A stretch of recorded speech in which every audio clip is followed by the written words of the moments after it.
Mga kilalang OPM legend na sina Queen of Soul Diva na si Jaya at Asia's Songbird na si Regine Velasquez reunited sa concert. Nitong Linggo September 14 ay ginanap nga ang most awaited comeback concert ng nag-iisang soul diva ng bansa na si Jaya sa New Frontier Theater sa Quezon City. Sa naturang concert ay marami nga ang talagang na-surprise ng isa sa mga special guest ang malapit na kaibigan ni Jaya at kapwa nito OPM legend na si Regine Velasquez kung saan ay nagduet sila ng awiting Habang May Buhay. Narito panuurin natin ang mga video na naibahagi mula sa Jaya's all-hit concert.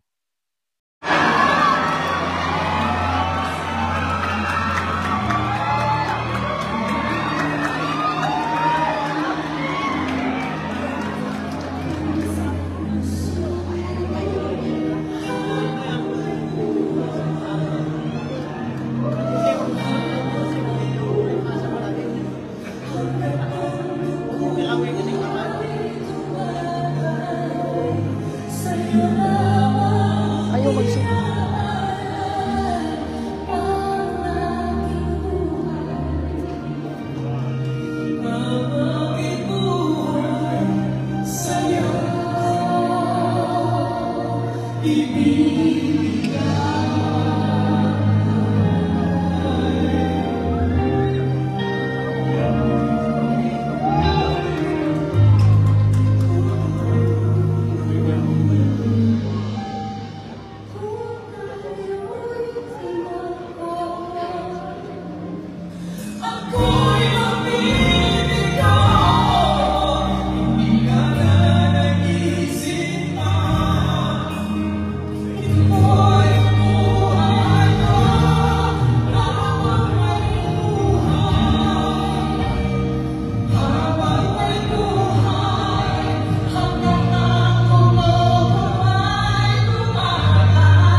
Part of the show. Ikaw talaga yung unang tuloy. Oo, kaya lang meron kasi akong idol kids.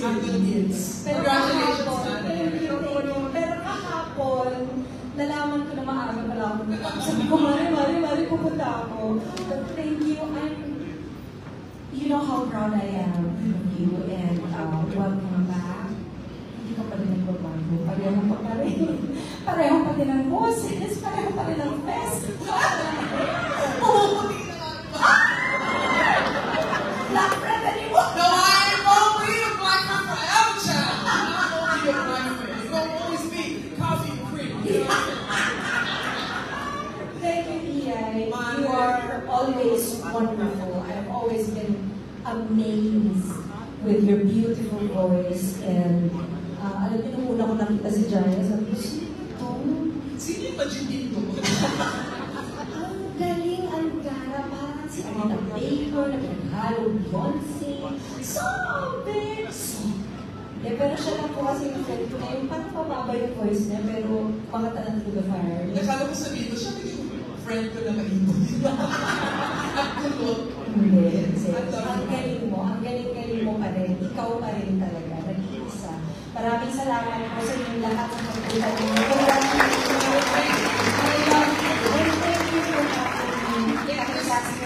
Para ikaw na dapat yung pinaka-generous na icon that would always go when somebody calls you on and says, "Pwede ka kami."